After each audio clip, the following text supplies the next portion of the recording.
I just thought Oregon-Washington was fantastic. I don't know what it meant long-term for Oregon. I still have a weird feeling. Honestly, I have a weird feeling about both of these schools right now because you take a look at it in two different contexts. And I'll briefly go with Washington. If you're Washington, I think the future is promising, but I also think this year in some ways was a big step backwards. Yeah, you're a bowl team and yeah, you won 8 games. Your defense was good enough in every game that you lost in order to be in those games and win those games. If I told you that Washington was going to outrush the Oregon Ducks in that game and you're a Husky fan, you think you win that game, right? If I told you that that was going to be a 1-score game in the fourth quarter, you would take that every single time. And yet ultimately what let Washington down was your offense. And again, the Malik Benson play, stuff allure.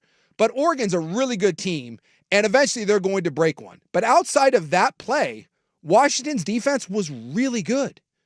I mean, Dante Moore is a NFL quarterback. Whether he comes out this year, next year, Dante Moore is a top 5 pick in the NFL. He was the reason they won the game. Dante Moore was fantastic. Yeah. You couldn't do anything against him on third down, and in the biggest moment when they needed it and their back was up against the wall, Benson and Moore made a phenomenal play, and that should be an all-timer. Like, that should be one that they show at Autzen Stadium. But if you're Washington, I think what you have to look at is you had a quarterback in Damon Williams that we were told, and I fell into it too, that I thought Damon Williams was going to be an All-American type player. And you had Jonah Coleman, who is one of the best backs in America, and you have arguably the best draftable receiver in Denzel Boston. Right? He's not Jeremiah Smith, but Jeremiah Smith is going to be in next year's draft. Malachi Toney is 2 years away. Denzel Boston is as good a receiver as there is an upperclassman. And to have your offense in the biggest games against Michigan, against Ohio State, and against Oregon, and against Wisconsin, to not show up in any meaningful way, I think that's the part that if I'm a Washington fan, I'm really disappointed. And yes, Oregon's got a good defense. Yes, Michigan's got a good defense. Yes, Ohio State has a good defense. I'm not denying any of that.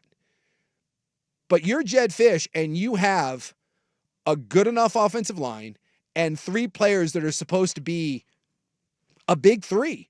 I mean, there were times this year we thought that may be as good a big 3 as anyone in the Big Ten. And to have them show up in none of those games, none of them, I think that has to be a disappointing thing. And yes, Washington got, I think, like 3,000 snaps from freshmen this year. So you look at it, and Jed Fish escaped this coaching cycle, and his name wasn't really mentioned in a lot of those things. But looking ahead for Washington, I think you have to ask the question, does Damon Williams actually grow and develop into something big, or does he become another cautionary tale? Because I can also name like 10 quarterbacks this year that I was told were going to have phenomenal years. No kidding. That didn't develop at all. Whereas Oregon's in a much better spot than Washington.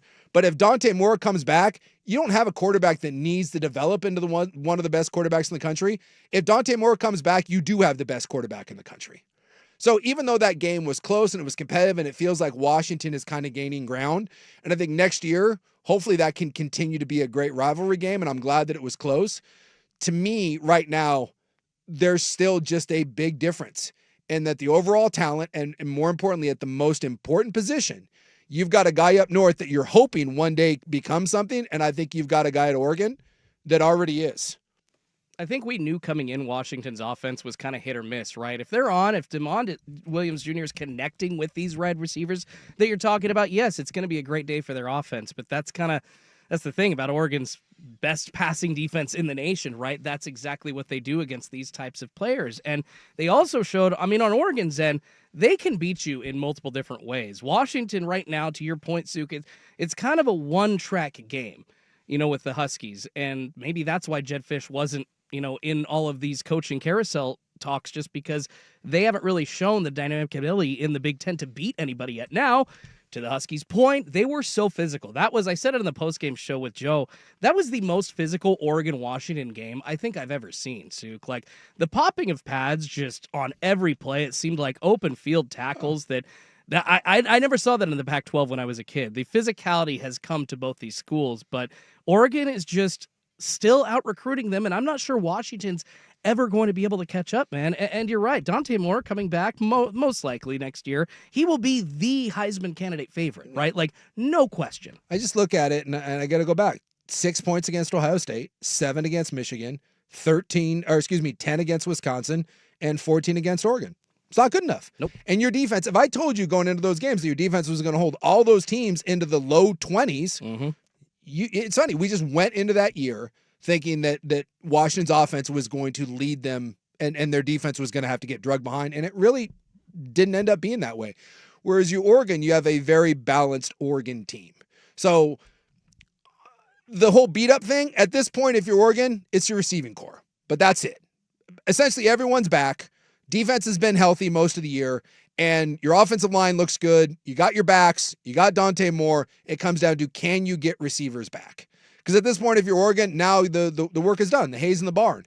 And now we just kind of sit back. So now that we've put Washington in the rear view, I think when I look at Oregon, is there anything about this Oregon team that I think is exceptional?